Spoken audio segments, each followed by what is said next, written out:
Rekomendasi 4 obat batuk alami. Percaya atau tidak, batuk sebenarnya adalah hal yang baik.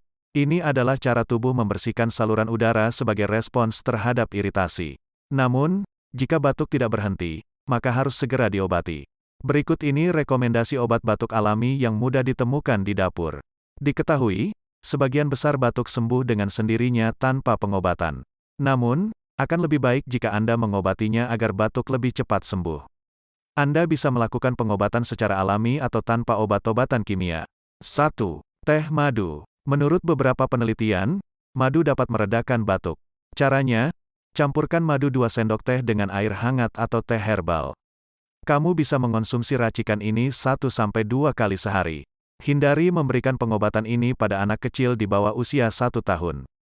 2. Jahe. Jahe juga dapat meredakan batuk kering atau asma, karena memiliki sifat anti-inflamasi. Jahe bermanfaat juga untuk meredakan mual maupun nyeri. Caranya, campurkan 20-40 gram irisan jahe segar dalam air panas. Diamkan beberapa menit, setelah itu diminum. Kamu juga bisa menambahkan madu atau lemon untuk lebih menenangkan batuk. 3. Uap. Batuk basah biasanya menghasilkan lendir atau dahak. Untuk mengobati batuk berdahak bisa dengan uap. Caranya, kamu mandi air panas atau mandi dengan uap yang memenuhi isi kamar mandi. Kemudian, kamu berdiam diri dalam uap beberapa menit hingga gejala mereda. Setelah itu, minum segelas air untuk menghangatkan dan mencegah dehidrasi. Sebagai alternatif, kamu bisa juga menggunakan mangkuk uap. Caranya, isi mangkuk atau baskom dengan air panas dan campurkan minyak esensial, kayu putih atau rosemary. Lalu, letakkan wajah di atas mangkuk, letakkan juga handuk di atas kepala, dan hirup uapnya selama 5 menit.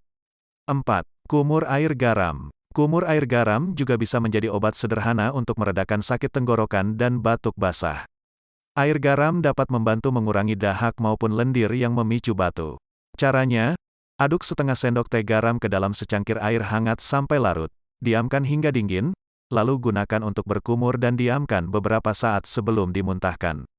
Demikian informasi mengenai rekomendasi obat batuk alami untuk kamu yang sedang terkena batuk kering maupun batuk berdahak.